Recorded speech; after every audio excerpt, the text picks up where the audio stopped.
people get this Stockholm syndrome thing. It's kind of what like I had, and even to this day, I still deal with the trauma bond because I had a connection with my trafficker. I loved him. I had a whole baby by this man. So, you know, there are women, and when I tell you, I've talked to so many girls about human trafficking when I had to do the show, and it was very traumatic just listening to people's stories and how they overcome it. Is like, it's a miracle, it's a blessing, and you should be so proud of yourself.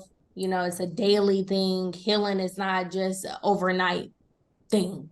It's a Yeah. daily thing. So how do you even be vulnerable now after this situation occurred? That is a great question because when I got on, I started my healing. I was doing a little dating thing, but I was always like on guard, on guard, on guard. But I had to come to realize not everybody's the monster that I dealt with. What's up, you guys? It's your girl Bianca B, and welcome to the Bianca B Show, where we talk about business, finances, and friendships. So today, I'm super excited. We have entrepreneur, activist of the human trafficking.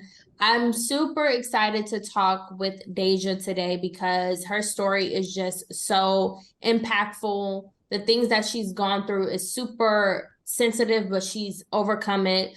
I kind of want to backtrack a little bit because I actually did a show on sex trafficking with the Mel Robbins show, and I booked tons of girls. So sex trafficking is real. It does not matter what race. It does not matter your gender. It really is impacted by children a lot. So I kind of definitely want you to tell your story and kind of just tell us what you've gone through and how you overcame, you know, human trafficking.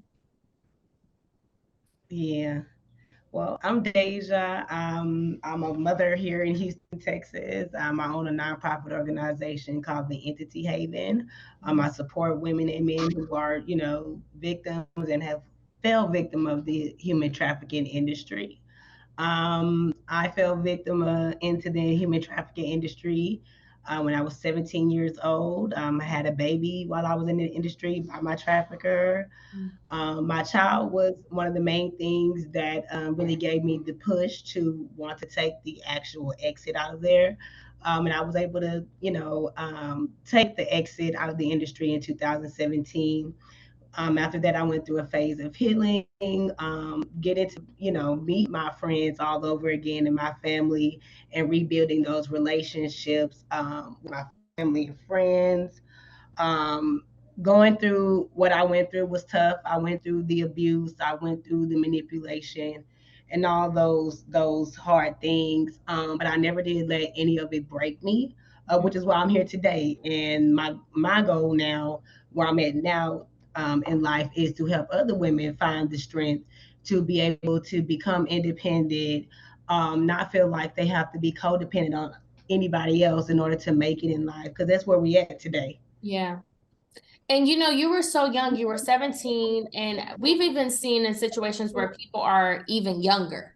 There's been tons of girls and women and young men that I've spoken to that have been human trafficked at like 12 and down, you know. So you were 17 and you had met your trafficker through social media, through an app, you know, a dating app. So kind of walk us through where you were during that point in your life. As many teenage girls, you know, we think we grown, we want to date and you know, date older, and you got kind of lured in, you know. And so kind of talk to Right. viewers about, you know, social media and being careful, especially, you know, now that you're a parent now too, and how you were then versus now. So kind of break that down. Well, you hit the nail on the head with the social media and everything. It's out there and it's very easy for us to get into. It doesn't matter the age.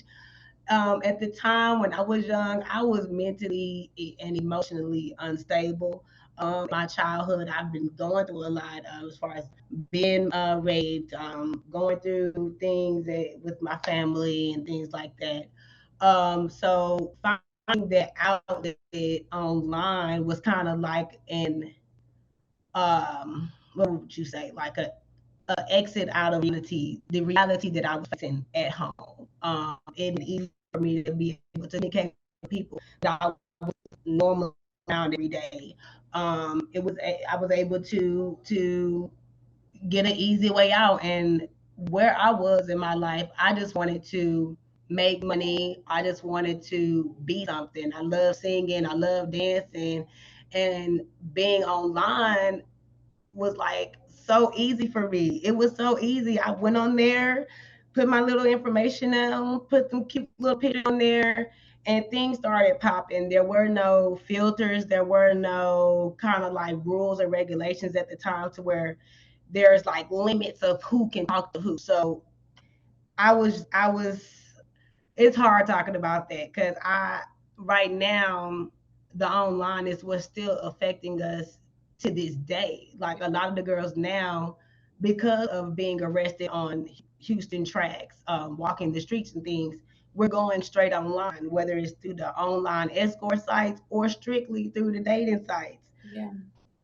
Or even through Instagram and TikTok, you may think that you vibe with somebody on through the DM. You may be like young and feeling like, okay, I need to. This person's cute, but you can get lured in. So you got lured in. You're dating this guy, and how did the trafficking begin? What were signs and symptoms of like I don't feel safe in this environment? Like this is just not the right thing to do. The main thing was the health. That it felt disgusting. You're not able to take care of your body because you're always working. That's one of the main things is being healthy mentally, physically, and emotionally.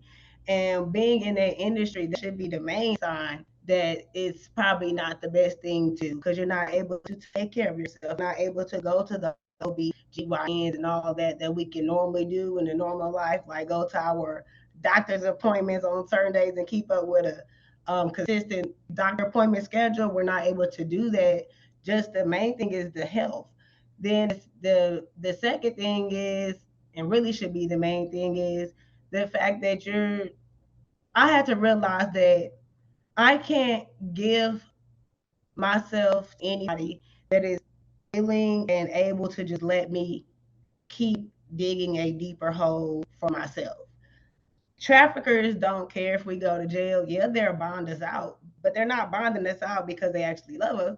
They're bonding us out, put it right back on whatever we were doing to get the money. Mm. Um, Another sign is, especially if you have children. I had a kid, and a lot of the girls that I've talked to in my outreach, they have children. And it's kind of hard to battle this, Bianca, because a lot of the girls tell me that one of the main reasons that they're out there is because they're trying to take care of kids in the economy. My kid was the push for me to get out. I was like, I didn't want to raise my kid in this lifestyle. I didn't want my kid to learn any of the dark behavior.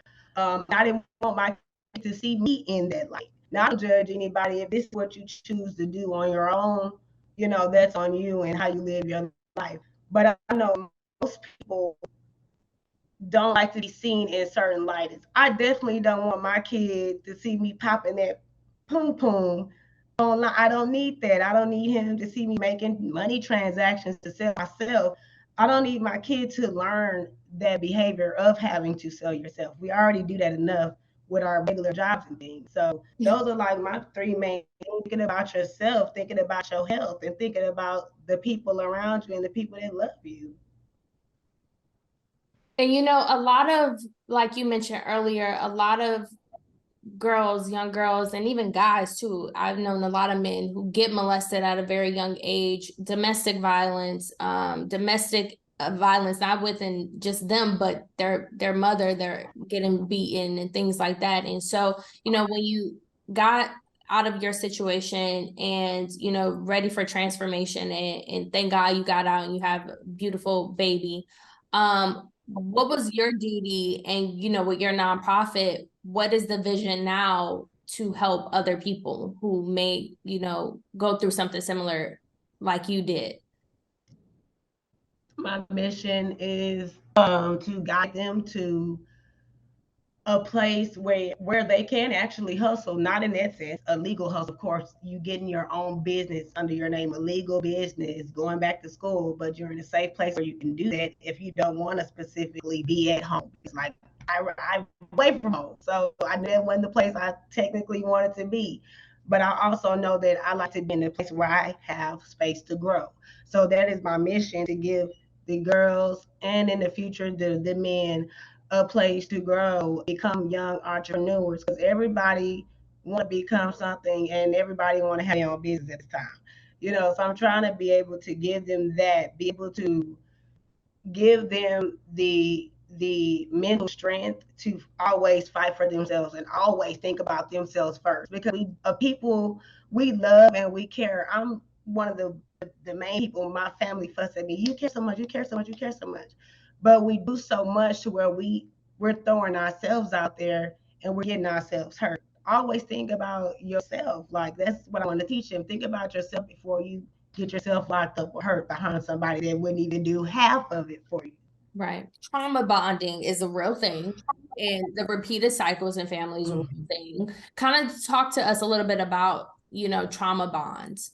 I feel like I even with my healing today, I still deal with them. People get this Stockholm syndrome thing. It's kind of what like I had, and even to this day, I still deal with the trauma bond because I had a connection with my trafficker. I loved him. I had a whole baby by this man. I knew about his life. I knew about things that he necessarily didn't do, but it was learned behavior from how we were raised. But I had to, even today, it's why it's hard for me to answer, because even today, that's one of the main things that I'm still dealing with my healing, is when I'm running into that trauma bond issue, is how to deal with it and not let it affect you, because it can literally be on you forever. This trauma is like a leech, especially if you don't have the right support around you and things. But for me, oh my God, I don't know how to answer this question. Oh No, my you and God. I liked what you said. It's like you created life with this person, so you're looking at that person, a part of that person daily. So there are women, and when I tell you, I've talked to so many girls about human trafficking when I had to do the show, and it was very traumatic just listening to people's stories and how they overcome it. Is like, it's a miracle, it's a blessing, and you should be so proud of yourself. It's a daily thing. Healing is not just an overnight thing, it's a Yeah. daily thing. And so what were some healing tips, or healing, even if someone didn't go through this, what are some healing tips that work for you? What are your self-care things that you do? My self care is I always think about myself first, because you have to do that. That's like my thing that I tell everybody. Always choose you. Mm-hmm. Um, if your intuition is giving you a sense of this is not it, probably don't go for it. A lot of people will be like, I want to still go for it and give it a try. It's okay to take risk, but if you know that risk is probably gonna get you attached in an unhealthy way, and you know it's toxic, probably don't do it. Like, it's a lot of toxicity out here, and it's a lot of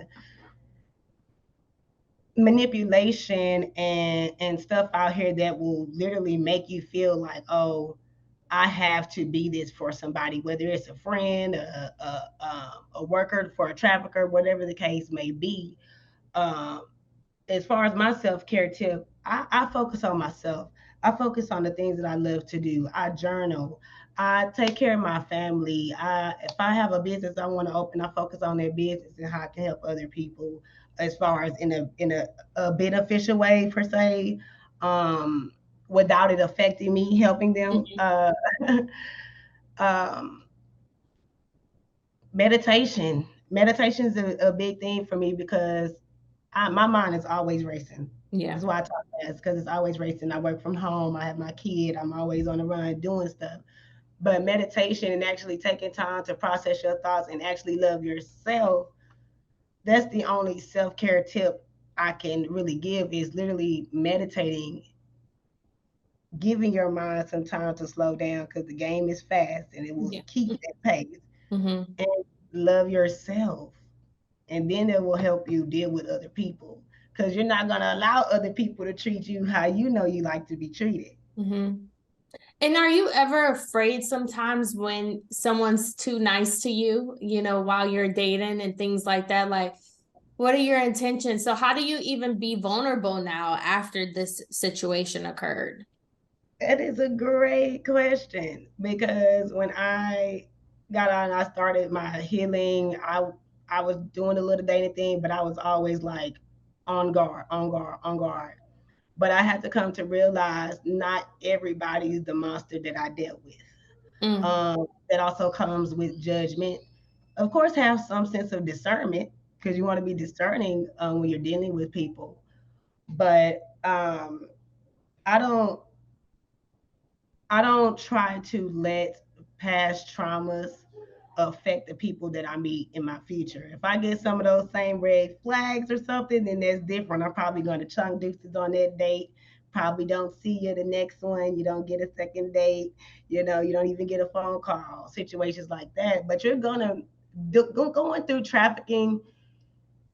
You lose a lack of trust in everybody, the mm, government, your family, your friends, people, the economy, the media. You just lose trust in everything. But I try to tell the girls and people that I talk to, when you're meeting people, just use some type of sense of discernment, not judgment, discernment of knowing how this person not only benefits you, but how they will, of how could you possibly, how could I say this? Um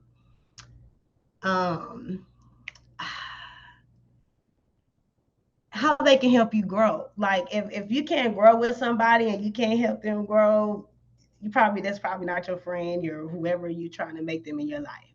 mm. Um, but if you're getting those signs of past trauma, I can't lie. Some of those do pop up in some people. That doesn't make them a complete monster. They Right. just have some of those traits. That's when you have your freedom of speech to communicate that with them to see if they even mean that.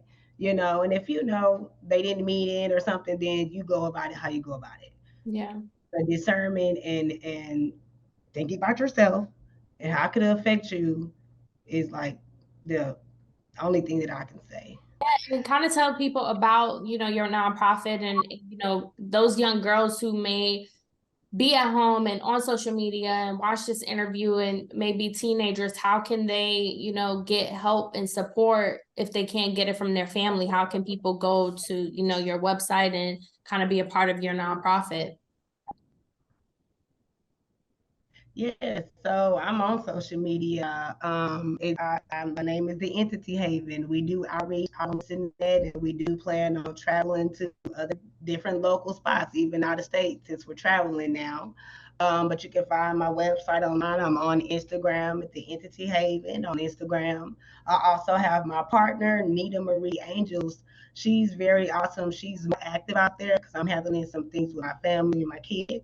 But as far as getting into contact, just go to their website, go to our social media page, which I'm pretty sure we'll have it in the post when we share it online so you can find it. When we're out there, we're passing out business cards. Just keep hold of those business cards.